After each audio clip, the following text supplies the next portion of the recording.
Times today news కి స్వాగతం. బులెటిన్లో ముందుగా హెడ్లైన్స్ చూద్దాం. YSRCP MP YS Avinash press meet.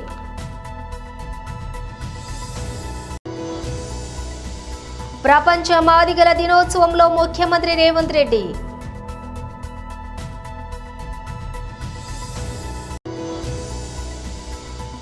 హన్మకొండలో BRS నేతల ప్రెస్ మీట్.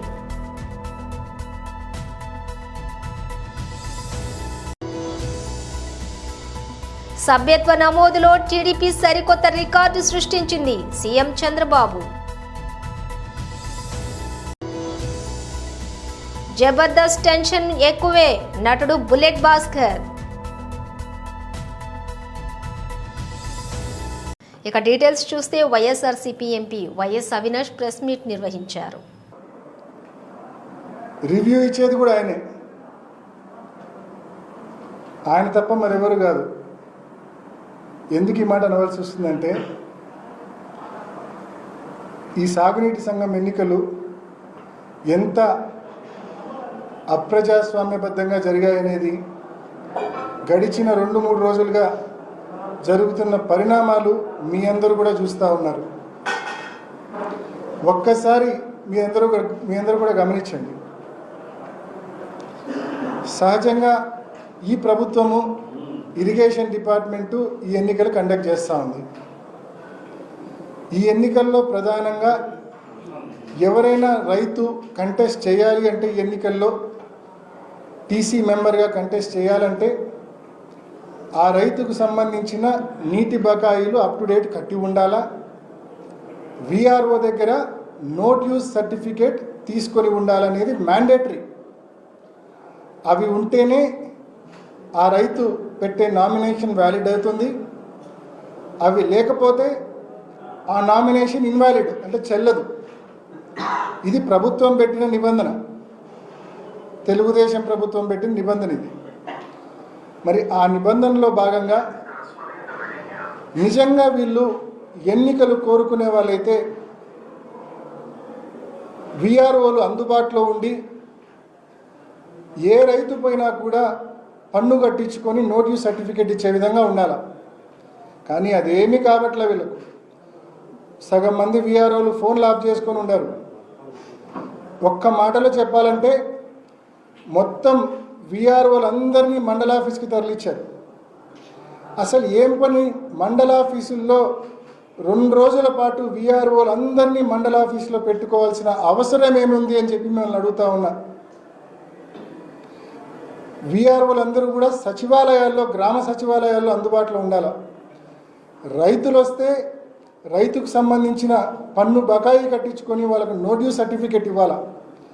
అలా ఏ ఒక్క విఆర్ఓను కూడా అందుబాటులో పెట్టకుండా అందరినీ మండల కేంద్రంలోకి తీసుకొని పోయి మండల ఆఫీసులో జైల్లో ఖైదీలను బంధించినట్టు విఆర్ఓలను బంధించి బయట పోలీసులను అడ్డు పెట్టుకొని ఏ ఒక్క వైఎస్ఆర్ కాంగ్రెస్ పార్టీ నాయకుడు, ఏ ఒక్క రైతు లోపలికి వెళ్లకుండా అడ్డుకొని మీరు చేస్తూ ఉంది.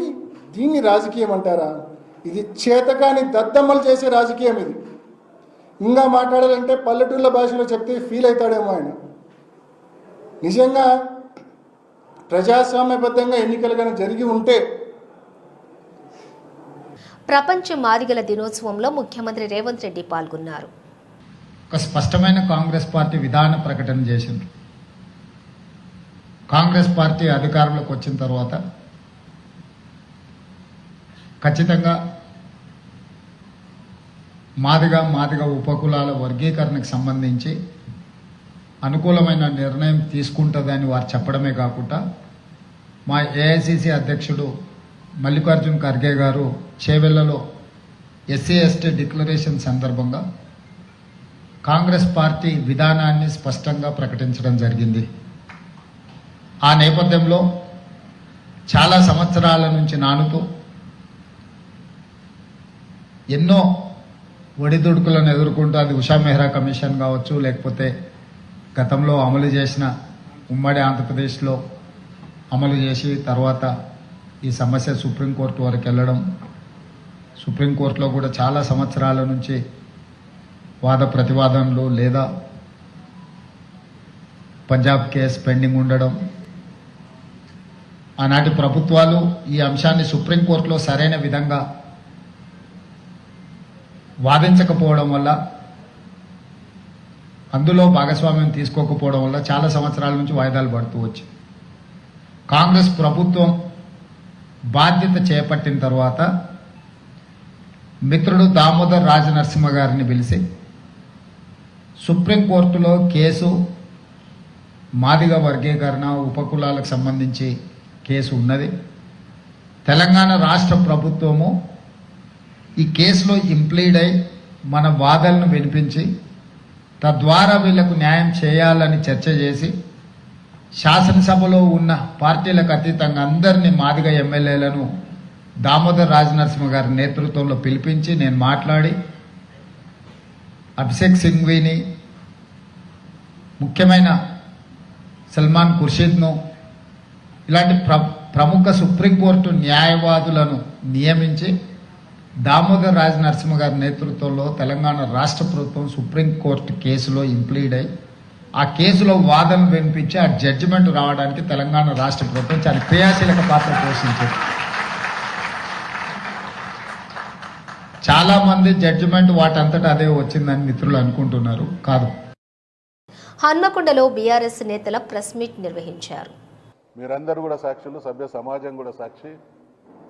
6,70,000 కోట్ల రూపాయలు బీఆర్ఎస్ ప్రభుత్వం తన 10 సంవత్సరాల కాలంలో అప్పులు చేసింది అనేటువంటి ప్రచారంతో దీని వెనుకున్నటువంటి అసలు కుట్ర ఏంటంటే, వాళ్ళు 420 హామీలు ఇచ్చిండ్రు,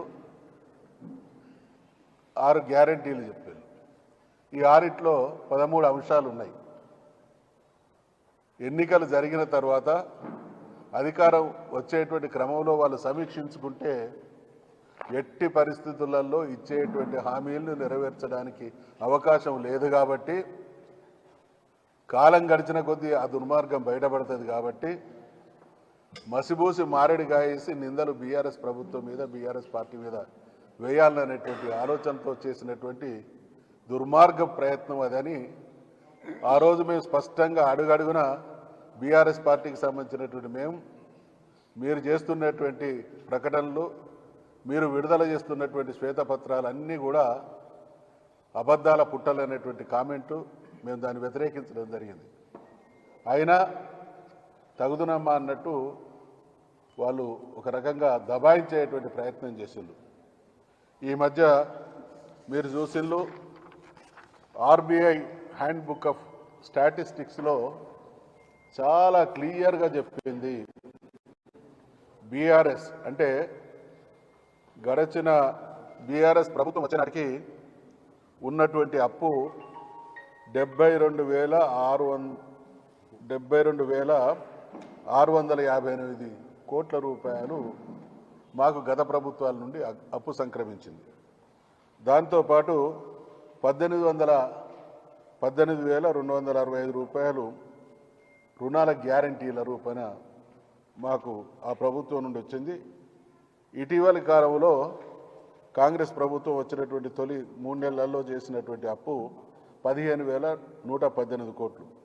వెరసి 1,06,041 కోట్లు ఈ 3 నెలల కాలంలో చేసినాయి. కానీ అంతకుముందు బీఆర్ఎస్ ప్రభుత్వం రాకముందు ఉన్నటువంటి అప్పులు కానీ ఇవన్నీ కలిపితే అది ఈరోజు ఉన్నటువంటి అప్పు ఎంత ప్రస్తుతం ఉన్నది, 4,28,540 కోట్లు. దీంట్లో నుండి 1,06,041 కోట్లను తీసేస్తే నికరంగా బీఆర్ఎస్ ప్రభుత్వం చేసింది 3,22,499 బీఆర్ఎస్ ప్రభుత్వం చేసి 10 సంవత్సరాల కాలంలో చేసినటువంటి అప్పు. దీన్ని 7 లక్షల కోట్లు అనేటువంటి దుర్మార్గం ప్రచారం చేసి మంత్రులు మాట్లాడుతూ ఉన్నారు. ఏ స్కీము అమలు కాకపోయినా ప్రజలు ప్రశ్నిస్తే లేదా ప్రతిపక్షాలు ప్రశ్నిస్తే మేము పరిస్థితిని చక్కదిద్దుతున్నామంట ఉన్నారు. పరిస్థితిని చక్కదిద్దడం కాదు, పరిపాలన చేత కావడం లేదనేటువంటి వాస్తవాన్ని ఒప్పుకోవాలి. అందుకనే నిజం నిప్పు లాంటిది, దాచేస్తే దాగని సత్యం. ఇవాళ ఆర్బీఐ అంటే మనందరికీ కూడా తెలుసు, reserve bank of India bankers bank అంటారు దాన్ని. అంటే ఆ బ్యాంకు చేసేటువంటి ప్రతి కూడా చాలా స్పష్టతతో కూడుకొని ఉంటుంది. మరి మేము తెలంగాణ రాష్ట్రం ఏర్పడినటువంటి తొలినాళ్ళలో మీ అందరికీ తెలుసు, కొత్త రాష్ట్రం అంతా అగమ్యగోచరమైనటువంటి పరిస్థితి, గందరగోళం, అధికారులు ఎందరుంటారో తెలియదు, ఎక్కడ కూర్చోవాలో తెలియదు. అప్పటికి 2 రాష్ట్ర ప్రభుత్వాలు కూడా ఇక్కడి నుంచే నడుస్తూ ఉన్నాయి. సభ్యత్వ నమోదులో టీడీపీ సరికొత్త రికార్డు సృష్టించిందని పార్టీ అధినేత ఏపీ సీఎం చంద్రబాబు నాయుడు అన్నారు. ఈ సంఖ్య 73 లక్షలకు చేరుకుందని చెప్పిన ముఖ్యమంత్రి ఈ సందర్భంగా పార్టీ కార్యకర్తలు, నేతలను ఆయన అభినందించారు. టాప్ 5లో రాజంపేట, నెల్లూరు, కుప్పం, పాలకొల్లు, మంగళగిరి నియోజకవర్గాలు ఉన్నాయన్నారు. భారీగా కొత్త సభ్యత్వాలకు తోడుగా పెద్ద సంఖ్యలో యువత, మహిళల సభ్యత్వాలు నమోదైనట్లు చంద్రబాబు తెలిపారు. క్యాడర్ సంక్షేమంతో పాటు అందరి ఎదుగుదలకు ప్రణాళికలు రూపొందిస్తున్నట్లు చెప్పారు. ఈ మేరకు పార్టీ కార్యాలయంలో టీడీపీ సభ్యత్వ నమోదుపై నిర్వహించిన సమీక్షా సమావేశంలో పేర్కొన్నారు. చంద్రబాబు ఇంకా మాట్లాడుతూ, పార్టీని బలోపేతం చేస్తూ ప్రజలకు సేవ చేస్తేనే రాజకీయాల్లో కొనసాగుతారు. పనితీరు ఆధారంగా గుర్తింపు ఉంటుంది. పార్టీ వల్లే ఏ పదవైనా అని గ్రహించి ప్రవర్తించాలి. కష్టపడనిదే ఏదీ రాదనే విషయం ప్రతి ఒక్కరూ గ్రహించాలి. ప్రజలు పార్టీకి సేవ చేయకుండా పదవులు ఎమ్మరడం సరికాదు. కొందరు పదవులు వచ్చేసాయని పార్టీని నిర్లక్ష్యం చేస్తున్నారు. మరికొందరేమో ఎమ్మెల్యేలం అయ్యామని నిర్లక్ష్యం చేస్తున్నారు. పదవులు తప్ప ఊరికే పార్టీలో ఉన్నామంటే కుదరదు అని చంద్రబాబు అన్నారు. జబర్దస్త్ కామెడీ షో ద్వారా బాగా పాపులర్ అయిన వారిలో బుల్లెట్ భాస్కర్ ఒకరు. చాలా కాలం నుంచి ఆయన జబర్దస్త్లో చేస్తూ వస్తున్నారు. తాజాగా ఆయన ఒక యూట్యూబ్ ఛానల్కి ఇచ్చినటువంటి ఇంటర్వ్యూలో మాట్లాడారు. జబర్దస్త్కి నన్ను ముందుగా పరిచయం చేసింది రాకెట్ రాఘవ. అంతకుముందు చాలా స్కిట్స్ చేసినప్పటికీ 2015 నుంచి నాకు స్టార్డమ్ వచ్చింది అని అన్నాడు. మొదటి నుంచి కూడా నాకు సినిమాలంటే ఇష్టం. అందువలన ఆర్టిస్టులను అనుకరిస్తూ ఉండేవాడిని. అంతకుముందు నేను కృష్ణ గారి అభిమానిని. ఇప్పుడు మహేష్ బాబు ఫ్యాన్ని. ఆయన వాయిస్ను అనుకరిస్తూ చేసినటువంటి స్కిట్స్ నాకు మంచి పేరు తెచ్చిపెట్టాయి. నేను నా స్కిట్ విషయంలో చాలా కేర్ తీసుకుంటాను. ఒకసారి స్కిట్ కోసం గుండు కూడా చేయించుకున్నాను అని అన్నాడు. ఎంతో కష్టపడి డిజైన్ చేసుకున్న స్కిట్స్ పేలకపోవటం, అప్పటికప్పుడు అనుకుని చేసిన స్కిట్స్ అద్భుతాలు చేయటం నేను చూశాను. నా వరకు నేను స్కిట్ బోర్ అనిపించకుండా చూసుకుంటాను. జబర్దస్త్ గురించి తప్ప నేను మరి దేని విషయంలోనూ టెన్షన్ పడను. జబర్దస్త్ ఒక వారం స్కిట్ పూర్తి కాగానే రిలాక్స్ అవుతాను. ఆ వెంటనే నెక్స్ట్ వీక్ ఏ అంశంపై చేయాలా అని ఆలోచన చేస్తూ ఉంటాను అని చెప్పాడు. చంద్రబాబు నాయుడు కందుకూరు వెళ్ళినప్పుడు తొక్కిసలాట్లో 8 మంది, గుంటూరులో 3, పుష్కరాల్లో 23 మంది చనిపోయారు. మరి చంద్రబాబు నాయుడును అరెస్ట్ చేశారా? రాజకీయ నాయకులకు ఒక న్యాయం, నటులకు, సామాన్య ప్రజలకు ఒక న్యాయమా? కేఏ పాల్. It's a total shock that Pushpa actor Allu Arjun is arrested as per the media reports. When Chandrababu Naidu conducted political rallies, 8 people died in Kandukur, 3 people died in Guntur, and in Puskaral time, Chandrababu need a huge stunt where 23 people died. Did the police arrest him? Did the police call him to the police station? Did the police question him? Wow! For powerful political leaders, one standard. For ordinary people and actors, other standard. చూడండి, Pushpa actor Allu Arjun ఇప్పుడు పోలీసులు arrest చేశారట. కారణం ఏంటి? ఆయన ఏదో సినిమాకి వెళ్ళినప్పుడు బీడులో తల్లి కొడుకు చనిపోయారట. మరి చంద్రబాబు నాయుడు ర్యాలీస్ పెట్టినప్పుడు కందుకూరులో 8 మంది చనిపోయారు. చంద్రబాబుని అరెస్ట్ చేశారా? పిలిచారా పోలీస్ స్టేషన్కి? గుంటూరులో 3 చనిపోయారు. 2019లో పుష్కరాల్లో ఆయన స్టంట్ చేసినప్పుడు 23 మంది చనిపోయారు. Article 14 violation. వెంటనే అల్లు అర్జున్ ని రిలీజ్ చేయకపోతే నేను కోర్టులో ఫైల్ చేసి పబ్లిక్ ఇంట్రెస్ట్ లిటిగేషన్ వేసి ఆయన్ని రిలీజ్ చేయడానికి ఆయన ఎందుకు అరెస్ట్ చేశారని క్వశ్చన్ చేస్తాను. ఆర్టికల్ 19 నాకు ఇచ్చిన ఫ్రీడమ్ ఆఫ్ స్పీచ్ గా ఈ క్వశ్చన్స్ నేను అడుగుతున్నాను. ఈ వీడియో మీడియా మిత్రులు అందరికీ షేర్ చేయండి. ప్రజాస్వామ్యాన్ని కాపాడదాం, పొలిటికల్ కరప్షన్ ని అంతం చేద్దాం. God bless you. Chinnampeta international cash India private limited జీడిపిక్కల పరిశ్రమ తెరిపించి 409 మంది ఉపాధి కాపాడాలని కార్మికులు పరిశ్రమ ముందు ధర్నా చేస్తూ ఉన్నారు. 29వ సందర్భంగా ప్రత్తిపాడు ఆర్టీసీ కాంప్లెక్స్ నుండి తహసీల్దార్ కార్యాలయం వరకు భిక్షాటన కార్యక్రమాన్ని చేపట్టడం జరిగింది. ఈ సందర్భంగా సిఐటియు మండల ప్రధాన కార్యదర్శి రొంగల ఈశ్వరరావు మాట్లాడుతూ కూటమి ప్రభుత్వం ఎటువంటి అనుమతులు ఇవ్వకుండా యాజమాన్యం పరిశ్రమను మూసివేయటం అన్యాయమన్నారు. ఈ పరిశ్రమపై సుమారుగా 10 సంవత్సరాలుగా 409 మంది ఉపాధి పొందుతున్నారని, ఈ కార్మికులను తొలగిస్తే కుటుంబాలు ఎలా బతుకుతాయని ఆవేదన వ్యక్తం చేశారు. ప్రభుత్వానికి ప్రజాప్రతినిధులకి చెప్పినా ఫలితం లేకుండా పోయిందని అన్నారు. సీఎం చంద్రబాబు నాయుడు మీడియాతో రాష్ట్రానికి పెద్ద ఎత్తున పెట్టుబడులు వస్తున్నాయని, యువతకు ఉద్యోగ అవకాశాలు ఇస్తామని చెబుతున్నారని, మరోపక్క ఉన్న పరిశ్రమలు మూసేస్తే ఎలా అని నిలదీశారు. ప్రభుత్వం తక్షణమే స్పందించాలని, ప్రభుత్వమే పరిశ్రమను తీసుకుని నడిపించాలని అన్నారు. జాతీయ రహదారిని ఆనుకుని ఉన్న international cash India private limited జీడిపిక్కల పరిశ్రమ నవంబర్ గత నెల 16వ తారీఖున అర్ధాంతరంగా యాజమాన్యం ప్రభుత్వం అనుమతులు లేకుండా చట్ట వ్యతిరేకంగా పరిశ్రమని మూసివేసి వెళ్ళిపోవడం జరిగింది. కనీసం కార్మికులకి ముందస్తు నోటీసులు గాని, ప్రభుత్వం అనుమతించిన నోటీసులు గాని ఎటువంటి ఇవ్వకుండా ఈరోజు అన్యాయంగా కార్మికుల్ని 409 మంది కార్మికుల్ని రోడ్డు మీద పడేశారు. ప్రభుత్వం చొరవ తీసుకొని కంపెనీని తెరిపించి 409 మందికి ఉపాధి కాపాడాలని ఈరోజు సిఐటిగా కార్మికులకి ఈరోజు మేము డిమాండ్ చేస్తా ఉన్నాము. అలాగే మొన్న డిసిఎల్ దగ్గర 2 మీటింగ్లు జరిగాయి. యాజమాన్యం వచ్చారు, ఎందుకు మీరు మూసేరని చెప్పి కారణం అడిగితే వాళ్ళు ఒకటే చెప్తా ఉన్నారు, దక్షిణ కొరియా కంపెనీ అక్కడ ఉన్న దేశం రా మెటీరియల్లో అనుమతి లేదు, నిషేధిస్తా ఉన్నారని చెప్పారు. మేము ఒక లెటర్ అడిగాం, లెటర్ ఇవ్వండి, అనుమతి ఇవ్వకపోతే అని చెప్తే ఆ లెటర్లో ఏముందంటే 2024 ఆగస్టు వరకు మాత్రమే నిషేధించడం జరిగింది. తర్వాత రా మెటీరియల్లో మేము అనుమతిస్తామని చెప్పిన ఉద్దేశపూర్వకంగా యాజమాన్యం మాత్రం కంపెనీని మూసివేయాలని చెప్పేసి మూసివేయడం జరిగింది. కాబట్టి ఈరోజు ప్రభుత్వం ఇస్తున్న అనేక కరెంట్ రాయితీ గాని, ల్యాండ్ రాయితీ గాని, లోన్లు గాని ప్రభుత్వం నుంచి ఈ యజమానులు తీసుకుంటారు. ఈ లాభాలు వచ్చిన తర్వాత ఈ రోజు కార్మికులకి ఈ రోజు రోడ్డు మీద పడిచేసి వెళ్ళిపోతారా అని చెప్పి ఈ రోజు మేము ఆవేదన వ్యక్తం చేస్తా ఉన్నాం. తక్షణమే ఓ పక్క నుంచి ప్రభుత్వం చెప్తా ఉంది, కొత్త పరిశ్రమలు తీసుకొస్తున్నాం, 25,000 కోట్ల రూపాయలు కొత్త పెట్టుబడులు వస్తున్నాయని చెప్పేసి సీఎం గారు మొన్ననే స్టేట్మెంట్ ఇచ్చారు. సంతోషం, కొత్త పరిశ్రమలు రండి, కానీ ఉన్న పరిశ్రమలు కొనసాగించాలని చెప్పి ఈ రోజు మేము కోరుతా ఉన్నాము. అందుకని ఉన్న పరిశ్రమలు కూడా కాపాడండి, అందులో పనిచేసే కార్మికుల్ని ఈ రోజు ఉపాధి కాపాడాలని చెప్పి కోరుతా ఉన్నాం. 29 రోజులుగా పరిశ్రమ ముందు మేము పోరాడుతున్న కనీసం అధికారులు గాని, ప్రజాప్రతినిధులు గాని వచ్చి కనీసం మేము అండగా ఉన్నామని చెప్పి ఏ ఒక్కరు కూడా రాలేదు. ఇది చాలా బాధాకరం. కాబట్టి కార్మికులకి అండగా నిలవాలి. ఎందుకంటే ఓట్లేసి గెలిపించిన కార్మికులు ఈ రోజు మిమ్మల్ని గెలిపించడం జరిగింది. కనీసం వాళ్ళకి మద్దతుగా రావాలని చెప్పేసి పరిశ్రమ నడిపించి 409 మంది కుటుంబాలని ఈ రోజు కాపాడాలని చెప్పి ఈ రోజు సిఐటిగా మేము డిమాండ్ చేస్తా ఉన్నాము.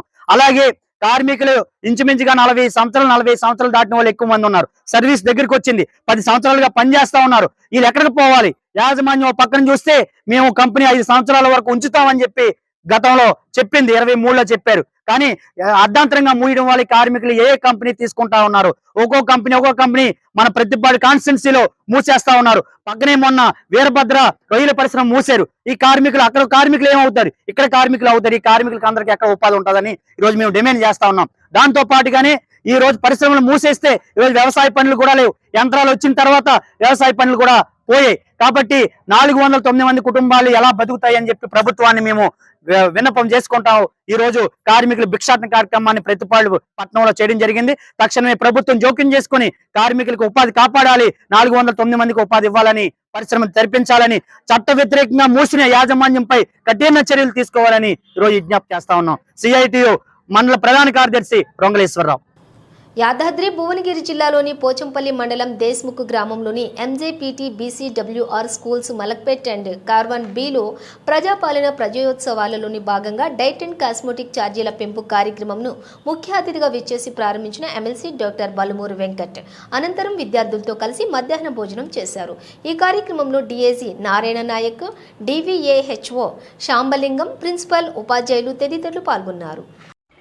ఈ కార్యక్రమానికి అధ్యక్షత వహిస్తున్న ప్రిన్సిపల్ శంభులింగం గారికి, వెంకట్రావు గారికి, దానితో పాటు ఈ కార్యక్రమానికి ఏదైతే నాతో పాటు స్పెషల్ గెస్ట్గా డిపార్ట్మెంట్ పోలీస్ డిపార్ట్మెంట్కి వెళ్ళి వచ్చిన పెద్దలు శ్రీ నారాయణ నాయక్ గారికి, డిఐజీ గారికి, అదేవిధంగా ఈ కార్యక్రమంలో పాలుపంచుకుంటున్న స్కూల్కి సంబంధించి మలక్పేట్ కార్వాన్ సంబంధించిన ఈ స్కూల్కి సంబంధించిన టీచర్స్కి, నాన్ టీచింగ్ స్టాఫ్కి, టీచింగ్ స్టాఫ్కి, ముఖ్యంగా ఏదైతే మీకోసము ఈ యొక్క పాఠశాలల్లో ఉన్న 5వ తరగతికి వెళ్ళి మొదలుపెట్టి 10th క్లాస్ వరకు నా ప్రతి తమ్మునికి, ప్రతి ఒక్క యువకునికి అందరికి కూడా ఏదైతే వెరీ గుడ్ ఆఫ్టర్నూన్.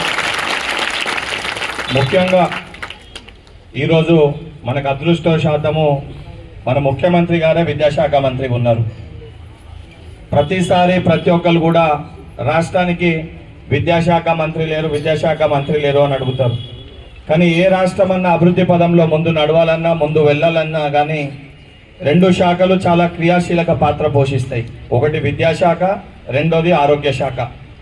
ఆరోగ్య శాఖ సుదీర్ఘ రాజకీయ అనుభవం ఉండి చదువుకున్న దామోదర్ రాజనరసింహ గారి దగ్గర ఉంది. విద్యాశాఖ స్వయంగా ముఖ్యమంత్రి గారే విద్యాశాఖని తన దగ్గర పెట్టుకొని కావాల్సిన రిఫార్మ్స్ని, కావాల్సిన డెవలప్మెంట్స్ని, ఏవేవైతే నిధులు శాంక్షన్ చేయనో ఇమీడియట్గా ఎప్పటికప్పుడు శాంక్షన్ చేయడం జరుగుతుంది. దానికి చిన్న ఉదాహరణ, ఎందుకంటే గత 10 ఏళ్లుగా ఫుడ్ పాయిజన్ ఇష్యూస్ ఎన్ని జరిగినా, ఎక్కడ జరిగినా కూడా దానిపైన మీకోసం పోరాటం చేసిన ఒక విద్యార్థి నాయకుడిని నేను కూడా.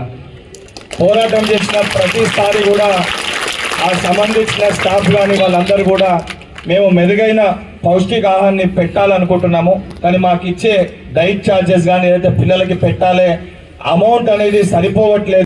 బులెటిన్ ముగించే ముందు హెడ్లైన్స్ మరోసారి. YSRCP MP YS Avinash press meet.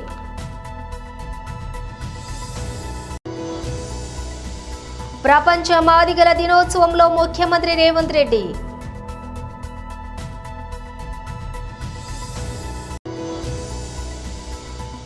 హన్మకొండలో BRS నేతల ప్రెస్ మీట్.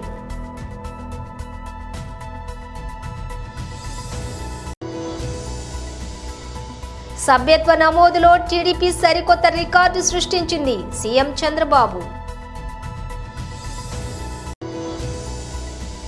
జబర్దస్త్ టెన్షన్ ఎక్కువే, నటుడు బుల్లెట్ భాస్కర్. ఇవి బులెటిన్ విశేషాలు. మరో బులెటిన్తో మళ్ళీ కలుద్దాం.